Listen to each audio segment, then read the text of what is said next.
పెళ్లి ఫిక్స్ అయిందా? తెలుగు మ్యాట్రిమోనీకి థ్యాంక్స్ చెప్పాలి. పెళ్ళంటేనే తెలుగు మ్యాట్రిమోనీనే. 26 సంవత్సరాల నమ్మకం, లక్షలాది సంతోషకరమైన వివాహాలు. తెలుగు మ్యాట్రిమోనీని డౌన్లోడ్ చేయండి. జీవల్ గారు సమాధానం చెప్తారు. ఒక నిమిషం జనయ్ గారు చెప్పండి. జనయ్ గారు, ప్రారంభంలోనే మీరు చేసిన కమెంట్ కొంత డిసప్పాయింటింగ్గా ఉంది అగ్రికల్చర్ పాయింట్ ఆఫ్ వ్యూలో అని. మీ అబ్జర్వేషన్ ఏంటి?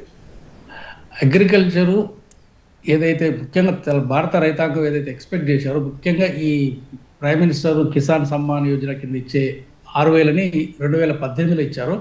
అది కనీసము 10,000 12,000 అవుద్దాం అనుకున్నారు. అది కాలేకపోవడం ఒకటి.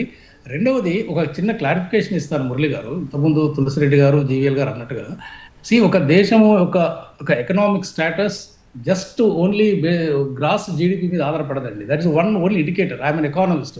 Per capital income and human development index, these two are very very important. Human development ఇండెక్స్లో మనం 138 ఉన్నాం ఈరోజు మొత్తం ప్రపంచంలో దాదాపు 200 దేశాలలో. మరి ఒకప్పుడు 118 ఉండేది 2014లో. అంటే నేను రాజకీయంగా మాట్లాడుతున్నాను. జీవీఎల్ గారు, let us talk professionally, not politics. So note అంటే హ్యూమన్ డెవలప్మెంట్ ఇండెక్స్ ఎక్కువ ఉందంటే మన యొక్క overall development, growth is different, development is different అండి. మీ గ్రోత్ బెనిఫిట్స్ పర్క్యులేట్ కాకపోతే హ్యూమన్ డెవలప్మెంట్ జరగదు. సో ఈ గ్రోత్ ఎక్కడ పోతుంది? Where this is going when we are going far behind in the human development, మానవ అభివృద్ధి సూచికలో మనం ఎక్కిపోతున్నాం. సో ఐ థింక్ ఇది చాలా క్రిటికల్. ఈ మానవ అభివృద్ధి సూచిక ఎప్పుడు మీకు మన కాంపిటేటివ్ అవసరం, పెరగాలి, పర్ క్యాపిటల్ పెరగాలి. అది పెరగాలంటే మీకు లార్జ్ సెక్షన్ ఏ ఎకనామిక్ కేటగిరీలో, ప్రైమరీ ఎకనామిక్ కేటగిరీలో రూరల్ సెక్టర్, మీకు అగ్రికల్చర్ రూరల్ సెక్టర్కు మీకు బడ్జెట్ పోవట్లేదు చెప్తున్నారు. కానీ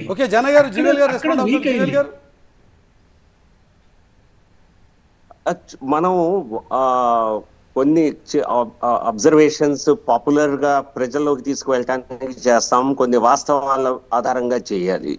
వ్యవసాయ రంగంలో గత ప్రభుత్వం, కాంగ్రెస్ ప్రభుత్వం ఉండగా 2014లో కేటాయింపులు సంవత్సరానికి 25,000 కోట్లు ఉండేవి యూనియన్ బడ్జెట్. ఎందుకంటే వ్యవసాయం ఒక నిమిషం వినండి, దయచేసి నేను మధ్యలో మాట్లాడలేదు ప్లీజ్, ఎవరి మధ్యలో మాట్లాడలేదు, వినండి.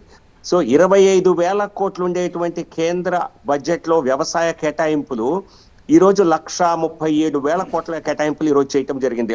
దాదాపుగా 5.5 రెట్లు ఎక్కువ మోదీ గారి ప్రభుత్వం ఇస్తోంది.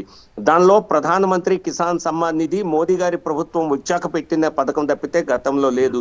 మనందరికీ తెలుసు వ్యవసాయం అనేది స్టేట్ సబ్జెక్ట్ అయినప్పటికీ కేంద్రం గత 2 ప్రవేశపెట్టిన దగ్గర నుంచి ఇప్పటి వరకు తూచా తప్పకుండా ఇప్పటికీ 4.5 లక్షల కోట్ల రూపాయలని రైతులకి తూచా తప్పకుండా, ఎటువంటి లీకేజ్ లేకుండా డైరెక్ట్ గా వారి ఖాతాలో వేస్తోంది. 4.5 లక్షల కోట్లు తక్కువ డబ్బు కాదు. ఓకే, ఈ రోజు బడ్జెట్ లో హై వాల్యూ అగ్రికల్చర్ పై ఫోకస్ పెట్టడం జరిగింది. ఎందుకంటే మనం సాధారణంగా చేసేటువంటి పంటల్లో క్యాష్ క్రాప్స్ లో తప్పితే ఆశించిన లాభాలు వచ్చే పరిస్థితి మిగతా క్రాప్స్ లో ఉండదు. కనుక ఈ రోజు ఒక ప్రధానమైనటువంటి నిర్ణయం చేసి హై వాల్యూ అగ్రికల్చర్, క్యాషు కానివ్వండి, పప్పు, కోకోనట్, వీటిపై ఫోకస్ పెట్టడం జరిగింది.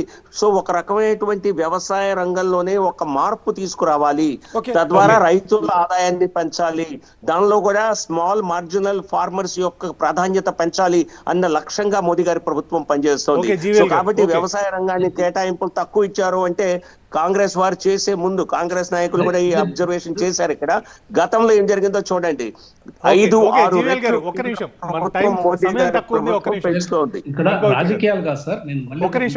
పెళ్లి ఫిక్స్ అయిందా? తెలుగు మ్యాట్రిమోనీకి థ్యాంక్స్ చెప్పాలి. పెళ్ళంటేనే తెలుగు మ్యాట్రిమోనీనే. 26 సంవత్సరాల నమ్మకం, లక్షలాది సంతోషకరమైన వివాహాలు. తెలుగు మ్యాట్రిమోనీని డౌన్లోడ్ చేయండి.